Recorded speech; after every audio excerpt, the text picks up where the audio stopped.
G'day poker people, welcome back. After an extended heads up battle with the Australian government's passport division, I finally had all my deuces in a row and I was ready to head back over to the United States to be with Brennan. She was actually kind enough to let me stay in her apartment with her and her brother down in Sarasota, at least in the meantime whilst we were trying to figure out more permanent living arrangements. First thing I needed to do when I got back to Florida was buy a car, because I was not in Melbourne anymore, and Florida, you really need a car to do absolutely anything. For example, where we were staying was a 5-hour and 4 connecting bus trip just to get back to the Hard Rock, which is obviously going to be a non-option for me. So whilst I was looking around just trying to find a good deal for a car, I mostly just stayed in the apartment and do my video editing job that I mentioned in the previous video. After 2 weeks of searching, I finally found a car that I liked that was also affordable. So I ended up going to the dealership and paying for it in straight cash. The car dealer definitely thought I was a drug dealer, but nope, I'm just a degenerate gambler instead. However, before I could take this new pride and joy to any card room or casino, Brennan actually had a planned getaway to go up to South Carolina, where I was going to meet most of her extended family up there. So I definitely had to be there to attend that and see what the rest of the family is like, because I'm obviously pretty impressed with this one member of the family. So we ended up doing that, heading up there for about a week, and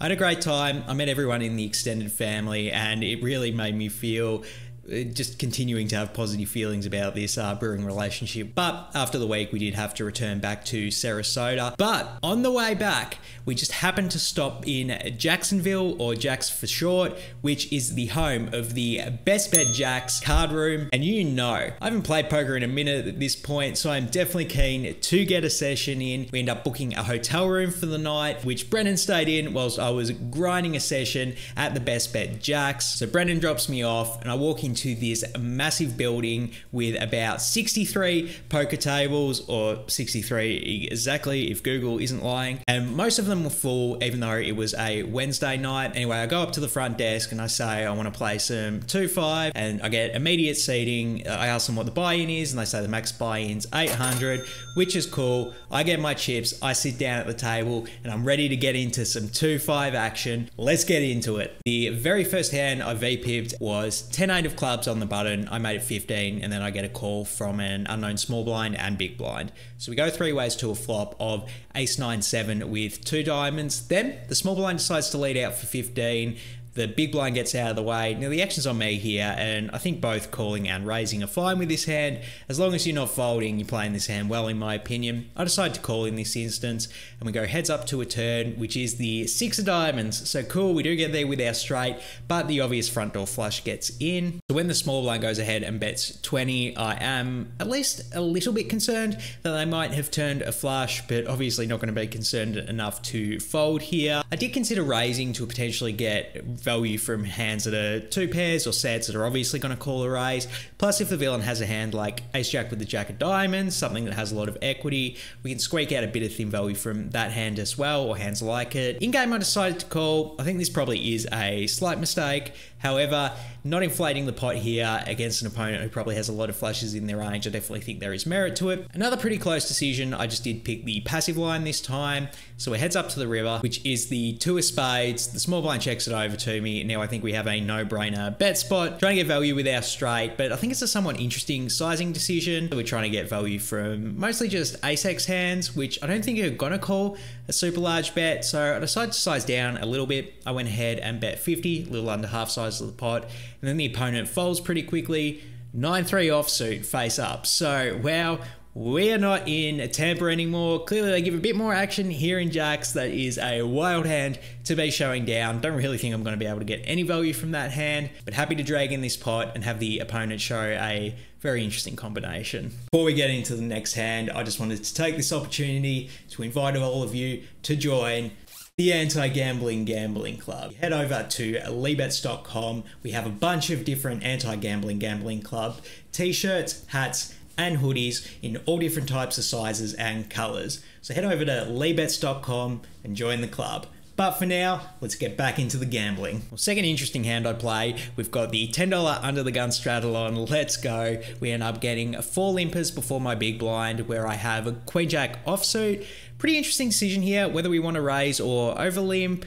I think with this hand, it's right on the cusp of hands that are like strong enough to squeeze with. I decided to limp here. I think if I had Queen Jack suited or King Queen offsuit, maybe even King Jack offsuit as well, I probably would raise with those hands, but this hand I could really go either way with. I decided to limp in this instance, again, sort of biasing towards passive option. Whatever the case, I limped here, and then the straddle goes ahead and raises to 25. I have no bloody idea why they're raising so small in this spot. Whatever the case, everyone calls, obviously. Before I just call, I do think briefly about back raising as a squeeze, but I ultimately decide against it, and I'm really glad I did, because that back raise obviously represents nothing. I think the opponents are going to call me out my bullshit and probably call me off with a bunch of ace-x and pocket pair hands, which is not going to be ideal for us here. Anyway, whatever the case, I do throw in the call, and we're a whopping 6 ways to a flop of Jack 8-3 with 2 spades. The action checks to me, I check it to the pre-flop aggressor, they check, and then the action checks all the way around to the low jack, who goes ahead and bets 75, then the hijack and the button call the 75, and the small blind folds. The action's back on me here, and honestly, I think this is an absolutely sick AF spot. I really don't know what to do here. I hate calling out of position this multi-way, particularly with a middling strength vulnerable hand like this one. So I do actually take that option off of the table straight away. Maybe that's a mistake though, but in my head, I just didn't want to call with this hand. I decided I should either be raising or folding. Raising is just so much better than calling if you want to continue with a hand this vulnerable, because you're just going to deny equity to all the overcards. Maybe you can get some straight draws to fold, even weaker flush draws to fold as well, which would be great. But I really don't like doing that when we are this super multi-way, because the chances I'm beat are, they're not necessarily high when we do have top pair, but it's just like if we raise and we get called, like we kind of know we're stuffed and we just have to check fold on the turn, which I wasn't really wanting to do. So as tight as it may seem, I do actually decide to fold the top pair here. I know it sounds crazy. Let me know how you will play this hand in the comments below. I think this is a pretty sick spot, and I'm honestly curious how people would like to play it. Then everyone except for the pre-flop raiser folds as well. They continue 4 ways to a turn, which is the Jack of Diamonds. Immediately, I'm kicking myself for folding. I'm feeling like we probably did fold the best hand, especially when the action checks around and the river is the 3 of diamonds, the straddler checks, the low jack goes ahead and bets 150, and then everyone folds. Low jack did not show what they had, but honestly, I think the chances we have them beat are pretty high, and yeah, kicking myself for folding this hand as early as I did. Next up, a loose aggressive player opens a hijack to 20, then I'm in the small blind with the second best hand in all of poker, the pocket kings, baby. I 3-bet it up to 90, and the action gets back to the hijack, and they mix in the spicy 4-bet to 200. The action's back on me here, and I'm a little bit concerned about the min 4-bet. If you're in Tampa, that will be pretty nutted. But 1, we're not in Tampa, and 2, even if it is nutted, we can still beat them with pocket kings sometimes. With the mindset that we're not in Tampa anymore, I decide to rip it all in for the 550 effective. The opponent does call. I just show my pocket kings straight away, and they tell me that we're good. Then we see a run out, and the board runs out. 8 high should be pretty good for kings unless he was lying.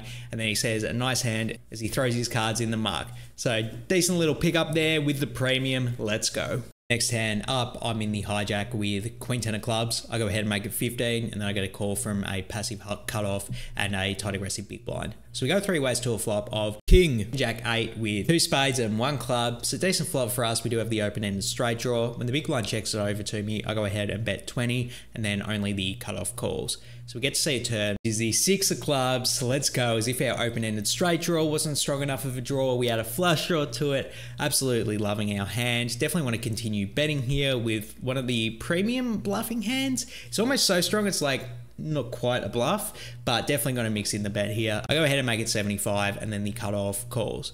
So we're still heads up to the river, hoping that we can get there, because I think the chances my opponent has at least a strong pair or a flush draw is really good. And the river does improve us not quite how we wanted, because it's the Queen of Spades, which gives us a pair, but also puts in the front door flush draw. The action's on me here, and I do consider bluffing. I think if the opponent was planning to call me down with a King X combination, this river is awful for them, and I think they'll be very likely to fold when the front door flush gets in. If they have that hand, I would like bluffing them off of it, but I do think their range is going to be pretty protected on this river. I think they're going to have a bunch of King-Queen combinations, even like Queen-Jack, and the obvious front door flush draw got in, so I do think they're going to have a bunch of flushes in their range. So I think this might be a good spot to give up, particularly when we do turn a little bit of showdown value. Like if the opponent was hero calling us with Jack 10, we now beat that hand, for example. So I decide to stay disciplined here, and I do take my showdown value.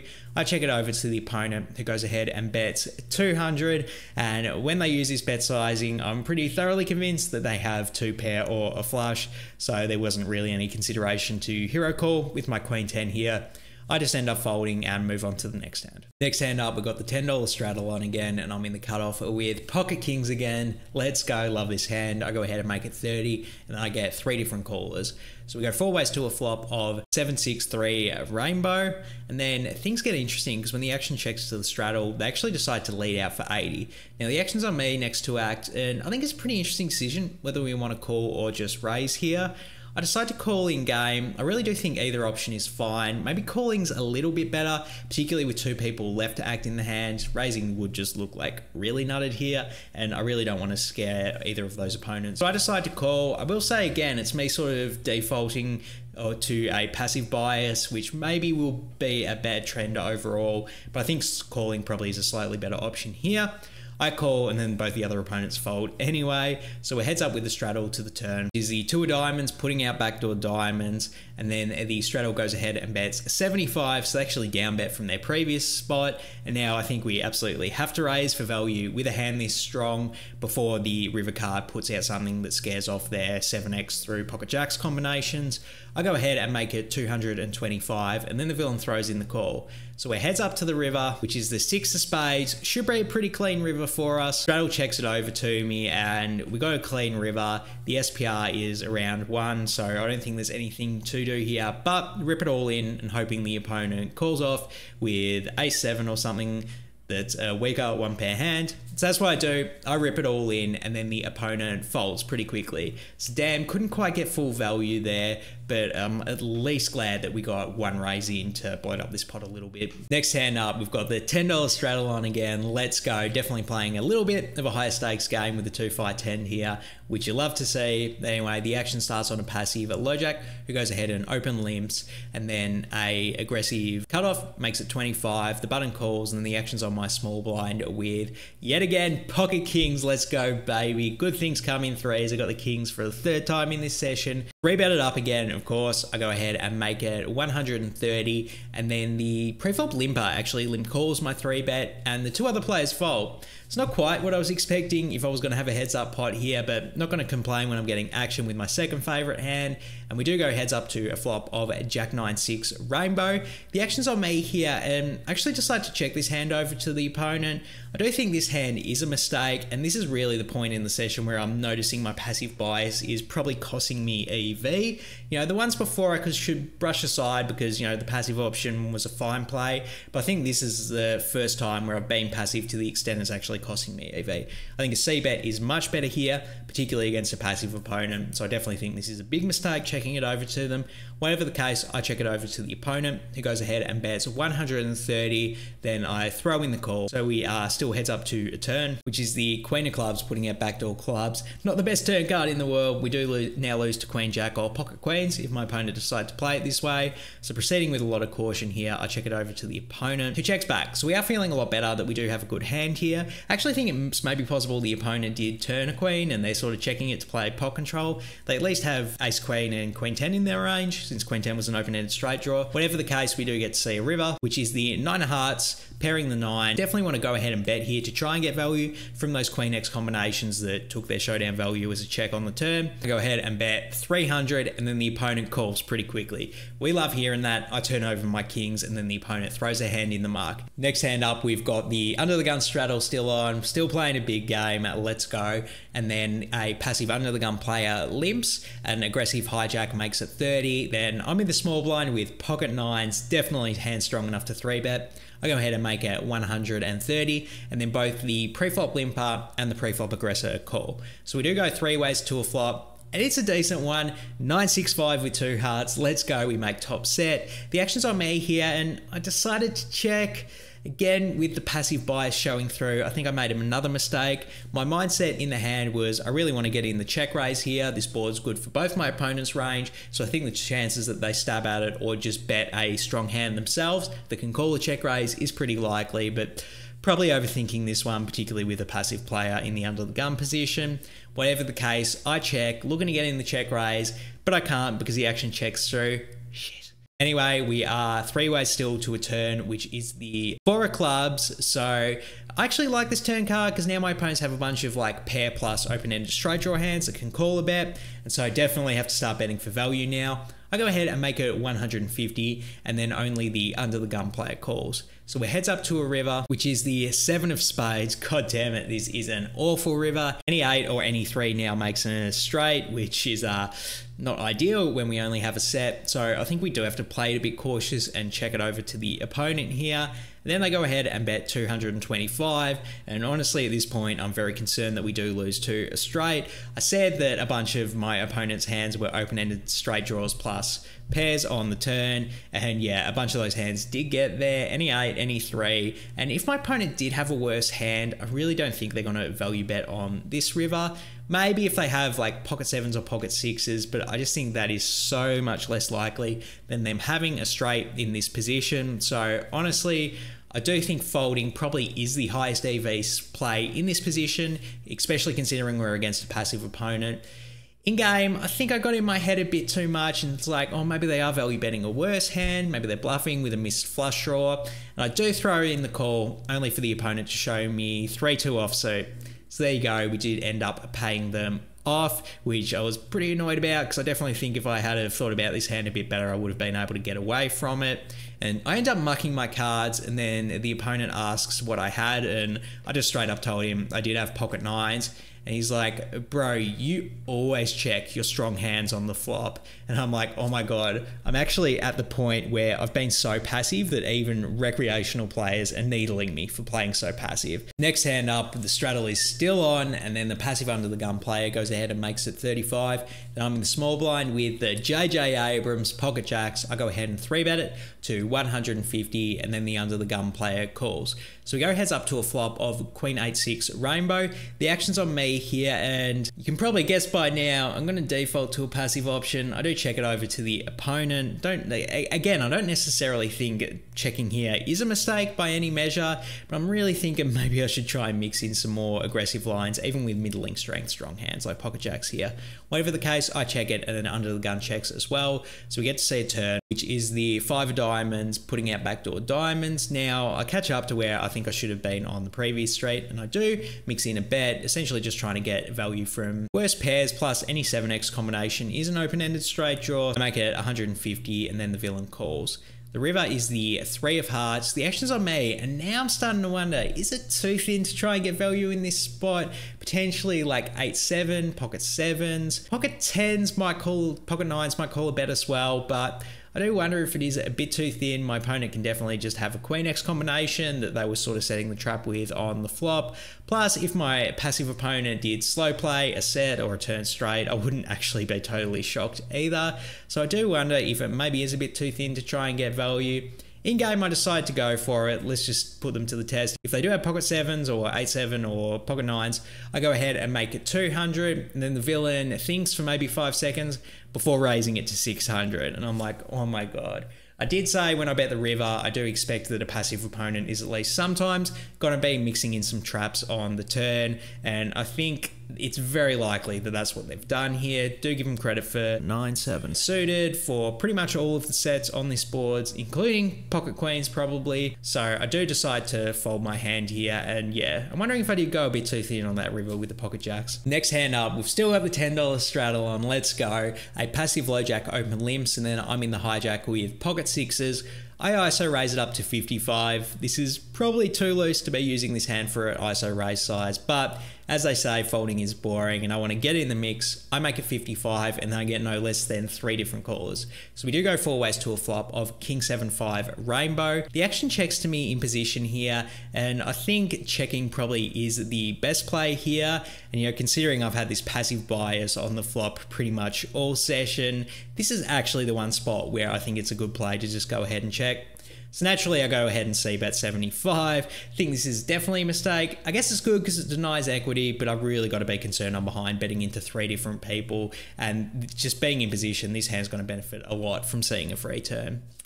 I fucked it up though. I bet 75, and then the only caller is the passive low jack. So we do get to see that turn, which is the 4 of spades. Love this turn, does improve us to an open-ended straight draw. So when the villain checks it over to me, I think this is a good spot to go ahead and check back. I actually think there's a decent chance we're ahead of the opponent since they are a passive player, but even if we are behind, I really don't expect them to fold a better hand. So I think it's a pretty clear check spot. See what the river is, I check it, and then I'm glad I do because river is the 3 of diamonds. Let's go. We do make our straight. We get some good news because the low jack likes this river too. They go ahead and bet 150. Boy, are we loving that when we did river the straight. Now the action's on me here, and it's not out of the realm of possibility that my opponent could have 8-6, probably the 8-6 offsuit combinations. I don't think we can be scared about the monsters under the bed. If the passive opponent did bet on the river with 2 pair or a set, they're going to be pretty hard pressed to fold to a raise, even if it is kind of obvious that we do have a straight when we raise here.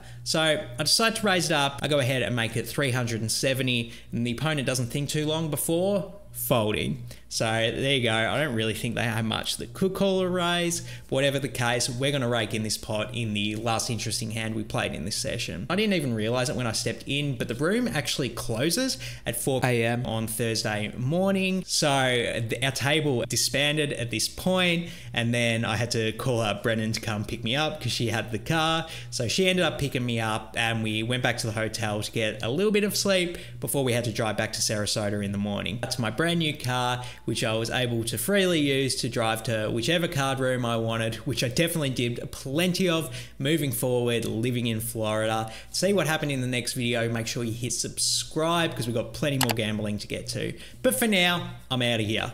Peace.